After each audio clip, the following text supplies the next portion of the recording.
Bagaimana kabarnya? Baik, Pak. Nah, kasih rapi dulu duduknya. Oke, kasih keluar semua bukunya, pulpennya untuk menulis. Stop. Ya, Pak. Oke, sudah siap semua belajar? Siap. Oke, Bapak buka ya. Ya, Pak. Assalamualaikum warahmatullahi wabarakatuh. Waalaikumsalam warahmatullahi wabarakatuh. Alhamdulillahirabbil alamin. Shalatu wassalamu ala Rasulillah wa ala alihi washabihi wa man tabi'ahum bi ihsani ila yaumiddin. Baik. Sebelum kita mulai pembelajaran, ada baiknya Bapak absen dulu. Oke, dimulai dari Muhammad Revito, Hadir. Apandi Ahmad, Hadir, Pak. Hamud Musin, Hadir, Pak. Zulfatul, Hadir. Dina, Hadir, Pak. Siti Najwa, Hadir, Pak. Wanda, Hadir, Pak. Asmi Alfian. Hadir, Pak. Oke, hadir semua. Bapak lupa, kita belum berdoa ya? Ya, baik. Siapa ketua kelasnya? Apa nih, Pak? Ayah Pandi. Silakan Pandi pimpin teman-temannya untuk berdoa. Baik, teman-teman, sebelum kita berdoa, sebelum kita belajar, maka kita berdoa bersama-sama. Doa dimulai. Bismillahirrahmanirrahim. Rabbi zidni ilman warzuqni fahman. Doa selesai. Ada yang masih ingat pelajaran minggu lalu? Ikhlas, Pak. Ada yang bisa jelaskan apa itu ikhlas? Rasa apa ini? Sukarela. Lalu ada yang lain? Atau sudah lupa? Lupa. Oh, lupa. Sedikit, Pak. Jadi saya jelaskan lagi sedikit. Ikhlas itu adalah menerima semua apa yang terjadi, yang sudah menjadi takdir Allah. Gitu ya, adik-adik? Sudah paham? Oke. Sekarang kita masuk tentang perilaku taat berkompetisi dalam kebaikan dan etos kerja. Dan untuk minggu ini tentang pentingnya taat kepada aturan. Baik, sebelum itu Bapak jelaskan dulu tujuan dari pembelajaran ini. Yang pertama yaitu menghayati dan mengamalkan ajaran agama dianutnya, mengembangkan perilaku jujur, disiplin, tanggung jawab, peduli, santun, ramah lingkungan, gotong royong, kerjasama, cinta damai, responsif dan proaktif, dan menunjukkan sikap sebagai bagian dari solusi atas berbagai permasalahan bangsa dalam berinteraksi secara efektif dengan lingkungan sosial dan alam, serta dalam menempatkan diri sebagai cerminan bangsa dalam pergaulan dunia. Kemudian memahami dan menerapkan pengetahuan faktual, konseptual, prosedural, dan ilmu pengetahuan teknologi, seni budaya, dan humaniora dengan wawasan kemanusiaan. Itu saja. Baik, saya mulai. Yang pertama, pentingnya taat kepada aturan. Taat memiliki arti tunduk, tidak berlaku curang atau setia. Taat pada aturan adalah tindakan atau perbuatan yang harus dijalankan. Taat pada aturan adalah sikap tunduk kepada tindakan atau perbuatan yang telah dibuat baik Allah Subhanahu wa taala, nabi, pemimpin atau yang lainnya. Di sekolah, di rumah, atau di lingkungan masyarakat terdapat banyak aturan. Di mana saja kita berada pasti ada aturannya. Aturan dibuat agar terjadi ketertiban dan ketentraman. Oleh karena itu, wajib hukumnya kita mentaati aturan yang berlaku. Nah, aturan yang paling tinggi yang dibuat itu adalah aturan yang dibuat oleh Allah Subhanahu wa taala yang terdapat pada Al-Qur'an. Sementara di bawahnya ada aturan yang dibuat oleh Nabi Muhammad SAW yang disebut sunnah atau al-hadis. Di bawahnya lagi ada aturan yang dibuat oleh pemimpin, baik pemimpin pemerintah, negara, daerah maupun pemimpin yang lainnya, termasuk pemimpin keluarga. Bisa dipahami anak-anak? Bisa, Pak. Oke, sekarang Bapak bagi kelompok ya. Laki-laki 1 kelompok, perempuan 2 kelompok. Jadi perempuan kita bagi 2 dulu nih. Zulfa, Dina sama Najwa jadi 1. Wanda sama Asmi 1. Oke, kita bagi dulu. Ini mana?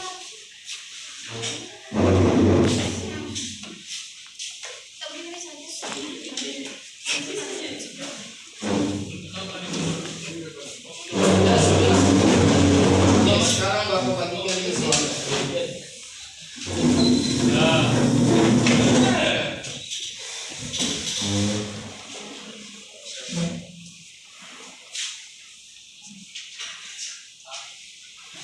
Ya, sudah lihat gambarnya? Nah, pertanyaannya dari gambar tersebut apa yang kalian pahami? Kemudian bagaimana dampak yang terjadi apabila aturan yang ada di gambar itu tidak ditaati? Nah, saya kasih sekitar 3 menit baru menjawab. Dipahami dulu siapa yang paling cepat?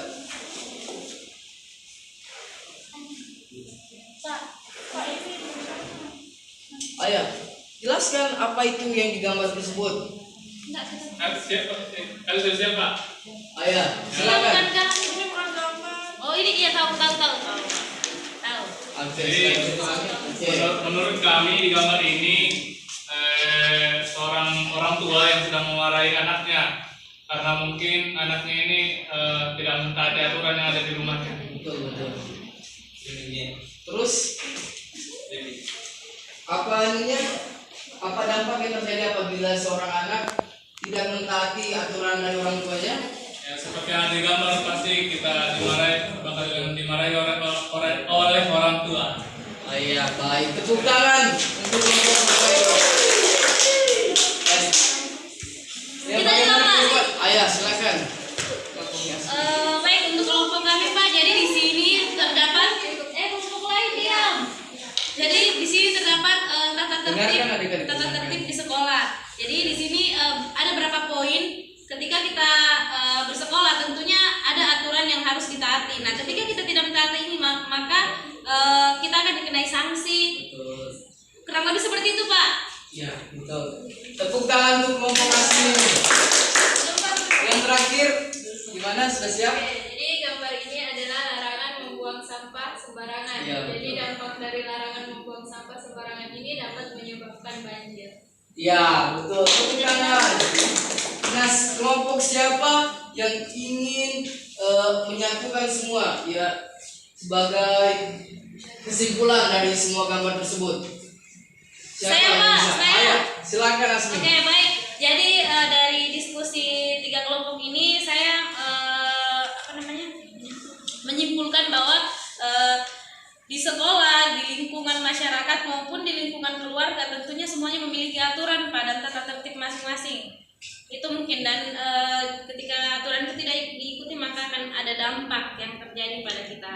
Ya, Itu betul. seperti itu Pak. Terima kasih kepada Asmi dan tepuk tangan kepada Semuanya. Oke. Dari apa yang Bapak baca tadi ditulis semua? Dituliskan ya? Oke, langsung kita ambil saja kesimpulannya ya. Siapa yang bisa simpulkan tadi dari apa yang Bapak baca tadi di atas? Tidak ada ya? Oke, nanti Bapak saja yang. Jadi aturan adalah tunduk, tidak berlaku curang atau setia. Kemudian sangatlah penting kita mentaati aturan, baik itu aturan dari Allah, dari Nabi maupun pemerintah. Kenapa kita harus taat kepada aturan? Karena dengan mentaati aturan maka terciptalah ketentraman, serta kemakmuran dan mentaati aturan itu bukan hanya kepada Allah dan Nabi saja, tapi kepada pemimpin, baik pemimpin negara maupun pemimpin yang di keluarga kita. Siapa yang pemimpin keluarga kita? Bapak kita. Nah,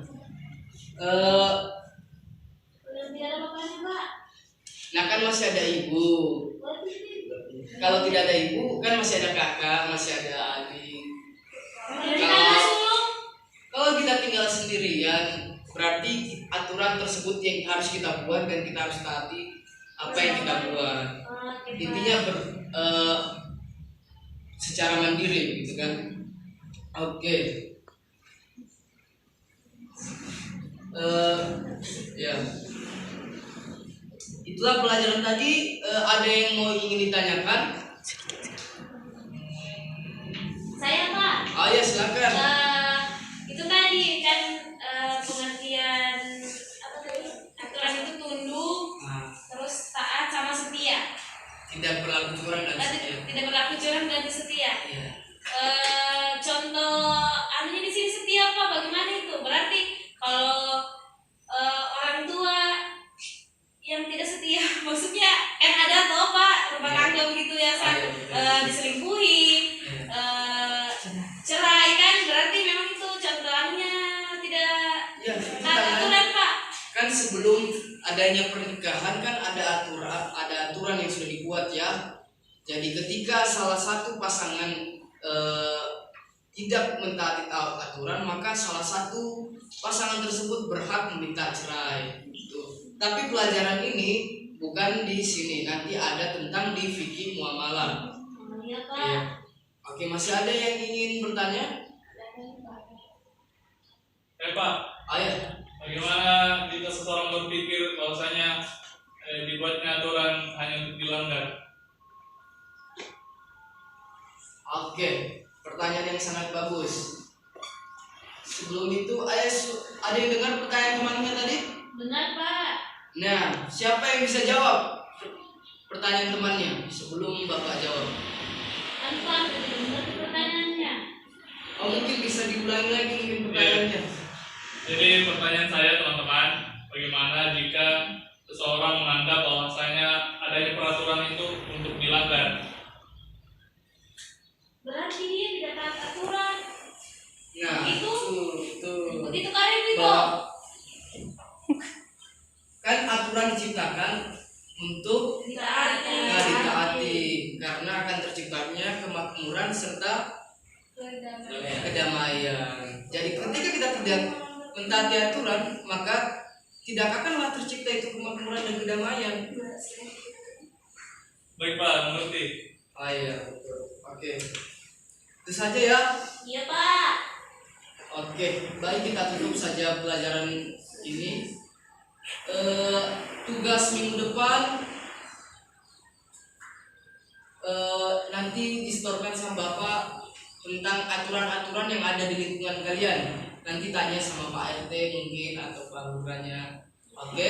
Iya Pak. Oke. Baik, Bapak tutup pelajaran ini dengan mengucapkan hamdalah. Alhamdulillah. Assalamualaikum warahmatullahi wabarakatuh.